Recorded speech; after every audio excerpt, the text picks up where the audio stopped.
Welcome to the Singapore Management University podcast series where we feature the latest insights and perspectives from our faculty. Happiness is a very powerful emotion. Research has shown that happiness has a positive impact on health, productivity, and even wealth. Besides living longer and falling sick less, it has been found that happy people are better workers. In fact, businesses can profit by having happier employees because they are more likely to rise to the challenge in the face of adversity instead of crumbling under stress. Happy employees are also more likely to be better organization citizens who would go the extra mile for their colleagues and the company. An associate professor of psychology at the Singapore Management University, Dr. Christy Scollin, has been doing research on subjective well-being for 15 years and has published over 30 articles on subjective well-being. The pursuit of happiness is what she's really passionate about. In fact, she has recently taught happiness as a module in SMU.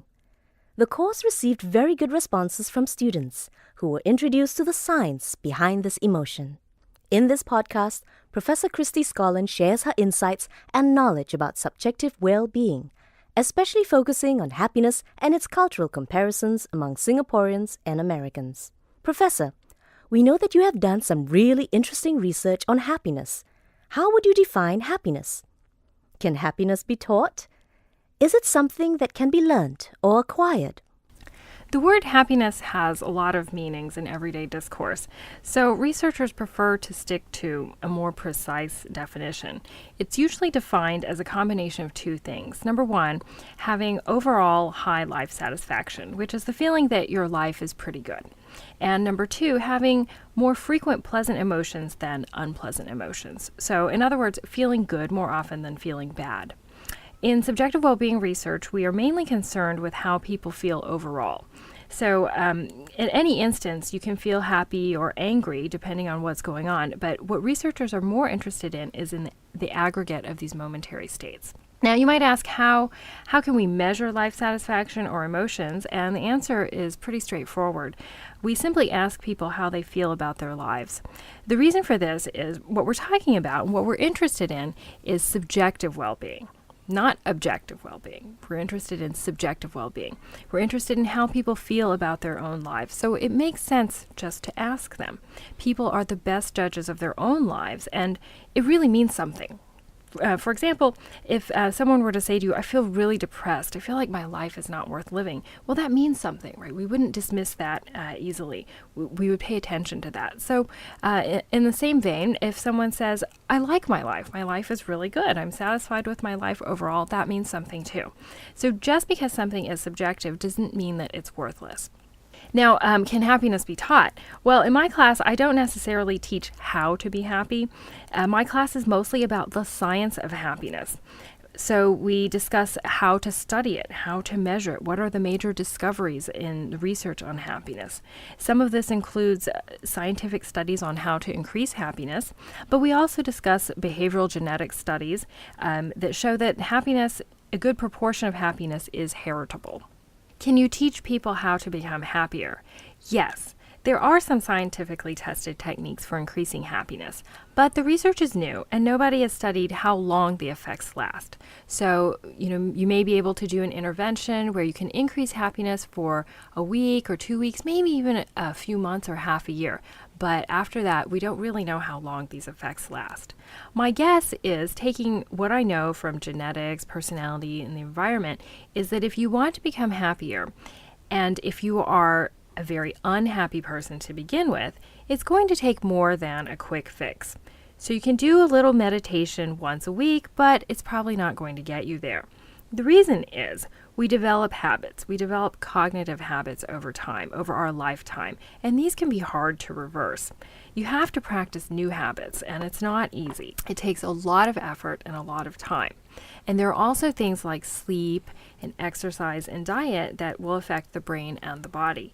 So even if you can change your cognitive habits with a lot of effort and time, no amount of that is going to help if you're only getting 5 hours of sleep each night and eating junk food. So all of our systems are related, and and you're going to have to change multiple factors in order to make a big change in your happiness. But it can be done. It's just, it's not easy, and a lot of factors in our lives actually point to maintaining stability. A lot of things in the environment and in our lives really make it so that it's difficult to change, but it doesn't mean that it's impossible to change.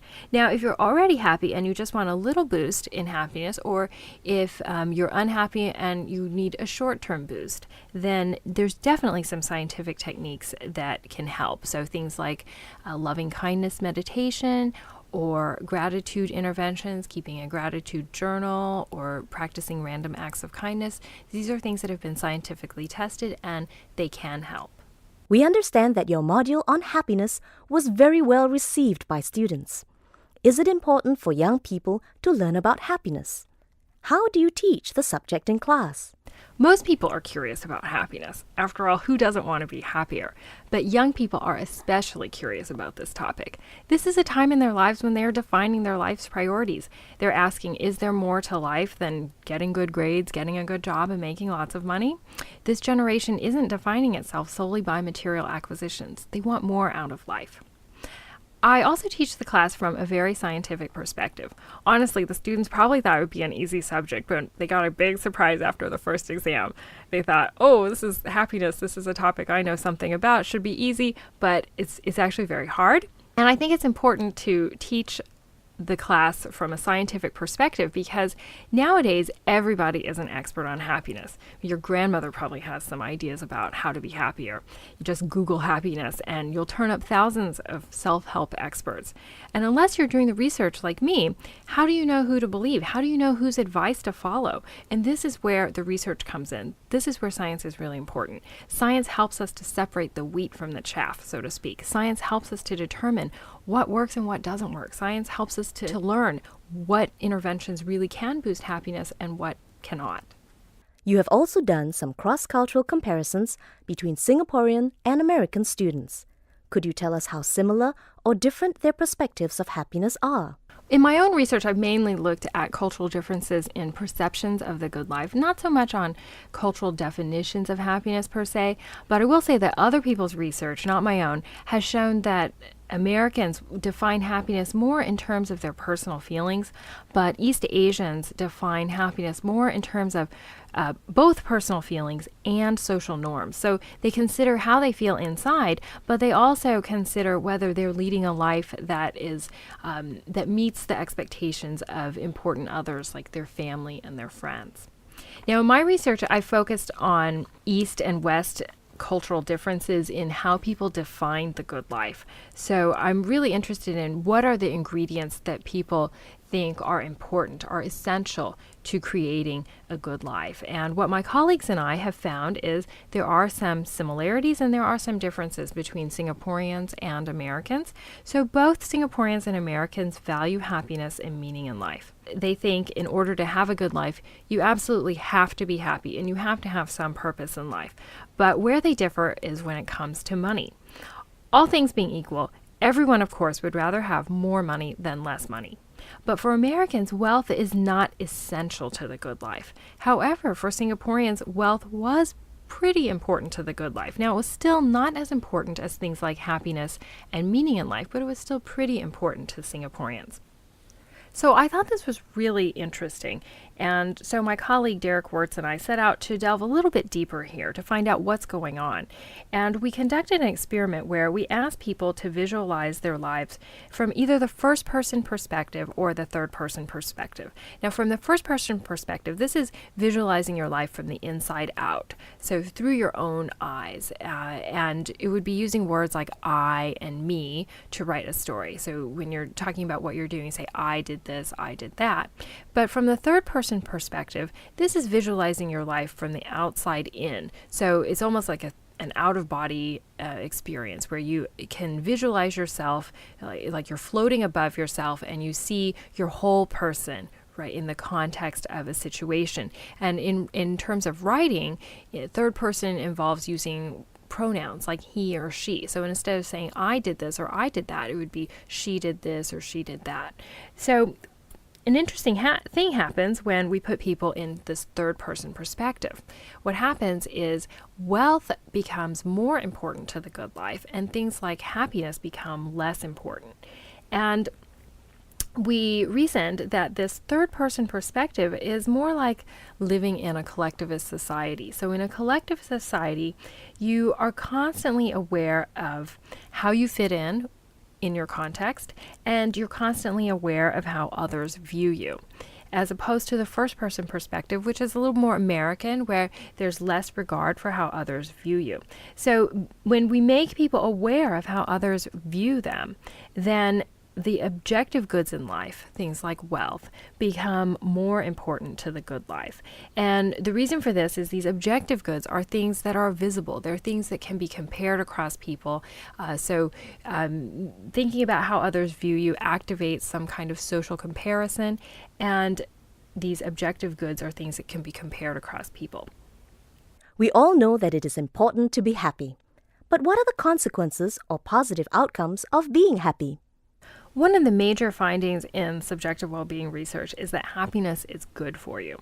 We are learning a lot about the impact of happiness on health, on productivity, and even wealth. Now, some of these things people used to think of as the causes of happiness. Like, if you're healthier, then of course you would be happier. But research is flipping this question around and finding that actually being happier can make you healthier, for example. So this has been studied extensively, not in my own lab, but by others. And one of the best studies was a study done by Sheldon Cohen. And he injected happy and unhappy people with the cold virus and found that happy people were less likely to develop symptoms, or even if they did develop symptoms, their symptoms were less severe. And they measured this in the most incredible way by actually weighing the tissues that people blew their nose into. And the happy people produced less mucus, for example, than the unhappy people. And they got over their illness faster. So if they were less likely to get sick, but even if they did get sick, it was less severe. Now, other studies have shown that happy people live longer than unhappy people, but you might complain that, okay, well, maybe happy people just have different lifestyles from unhappy people, and it's, is it really something about this emotion of happiness? Is it really something about that, or is it about their lifestyles? Another famous study examined a group of nuns, and these researchers examined the nuns, how happy they were when they first entered the convent. And the nuns wrote an autobiographical diary entry at about the age of 22 when they joined the convent. And these stories were coded for how much positive emotion they contained. So a happy nun would write something like, I feel blessed that I'm joining the convent, that I'm following God's orders. And an unhappy nun might not mention any positive emotion at all. Now, what the researchers found was that the happiest nuns outlived the least happy nuns by at least 9 years in that study. Now, this study is famous for a couple reasons, and it's an incredible study. Number one is it tells us something about the importance of happiness per se. Okay, so the difference between the unhappy nuns and the happy nuns had nothing to do with lifestyle, because these are nuns, right? Their lifestyle is controlled across both groups here. They're living the same lifestyle. So the only difference between them is how happy they are. So it tells us that there's something important, something special about happiness that has health benefits. And number two, this is important because what the researchers were measuring was death. Okay, the final outcome here is death. And unlike other health studies where you ask people about their symptoms or how many visits to the doctor, does this hurt, does that hurt, death is something that cannot be faked. Right. So in this study, the happier nuns actually outlived the unhappy nuns, and we know that this is a truly objective measure of health. Another study followed a group of college students and found how happy they were when they started university predicted their salary 20 years later. Now, for the longest time, people thought, okay, if you make more money, you're going to be happier. But in this case, the happiness actually preceded the salaries by 20 years, right? So we can't say that it's the happiness that is the result of the money, but instead it's the happiness that's the cause of making more money. So what they did was they measured how happy people were at the start of university, and then they measured their salaries 20 years later, and the happier they were when they started university, the more money they were making 20 years later.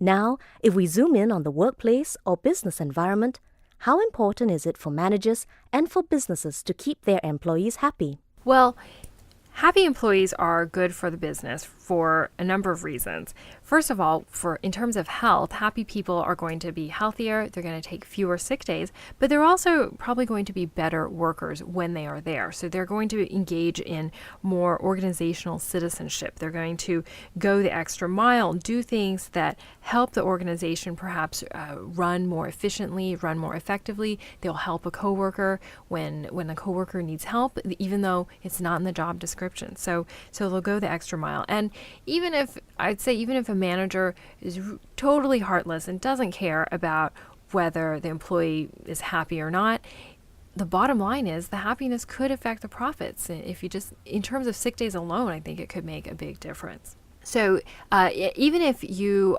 only care about profits, it still makes sense to keep your employees happy, because in the end, in the long term, it probably will impact profits. Other research has shown that happy people are more likely to rise to the challenge in the face of adversity instead of crumbling under stress. They're able to maintain optimism. They're able to stay more on task. So unhappy people tend to get distracted especially when they see someone performing better than they are performing, and ultimately this leads to poorer performance. So being happy helps people to be more productive. So I could go on and on, but in short, there are a lot of benefits to happiness, and these have huge potential, both for individual lives, right, in terms of being healthier, and also huge influences on organizations, on businesses, and even for profits. In short, there are a lot of benefits to happiness. Happiness not only feels good, but is actually good for you. So a number of ideas that we used to hold about happiness, that money can buy happiness, that money leads to happiness, are actually being turned on their heads. So instead of money leading to happiness, there's new evidence that being happy actually can make you earn more money. Being happier can actually help you live healthier, live longer. Thank you, Professor, for sharing your insights with us today. Thank you.